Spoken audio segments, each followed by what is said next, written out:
had such potential, such promise. But we squandered our gifts. And so, 9, I am creating you.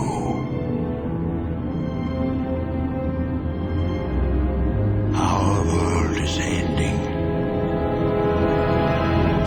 Life must go on.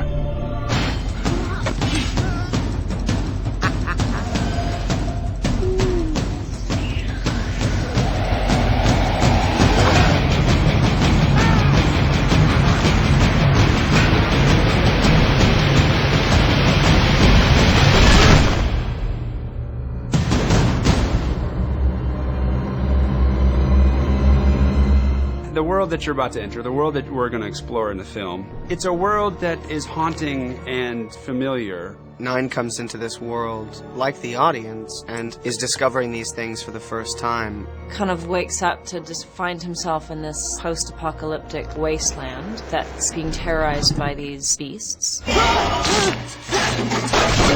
That's so cool. It's really 9's innocence that sort of drives the story.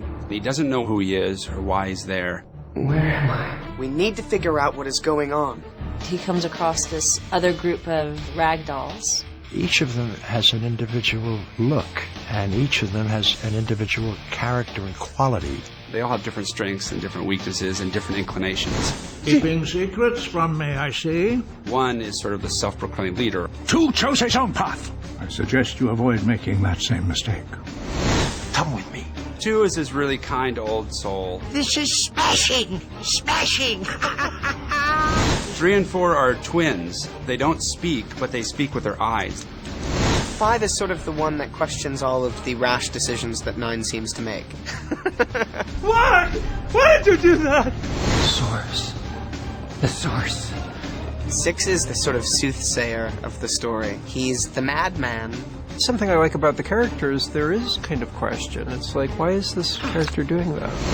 7 is very rebellious, kind of a wild spirit. A really kind of tough warrior. You coward! You want to live? Fight! There's a lot of action and a lot of danger. It's pretty intense. Sometimes fear is the appropriate response. The feature is based on a short film that I made. It was nominated an Oscar. It was nominated for an Academy Award, which was pretty crazy. First time I saw this movie, the short, and it's just a big adventure action movie. I already had all these ideas broiling around in my head for what I would want to do to show more of that world. We moved away from the sort of established animation studios and tried to do this in a more renegade way. The process is more organic if it's an independent movie. The artists are the ones that are driving it. The artists are the ones that are creating the vision. Ultimately, it's stuff that's coming out of my head. It's filtered through them. We're expressing ourselves in a different way. I started this, and now I need to finish it. It's not your Kid Brothers animation. It's new, very innovative, very touchable, very realistic. Tim Burton's also a producer. Anything that he puts his time with as a producer is something special and unique.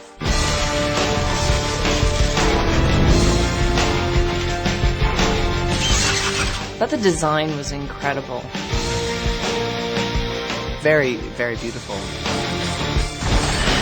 There's a slight modern/nostalgic element to it. I've never seen any animated piece quite like it. It's very sophisticated animation. It's nice to see that, because I think that there's a wide open space for animation to exist. It doesn't have to be in these tiny little boxes. It can be dramatic, it can be frightening, it can be dangerous, it can be horrific in some sense. And so I'm trying to push animation out into new territory. It's a very smart story and it's very entertaining. It's a very human piece without human beings. These characters are having a very busy day.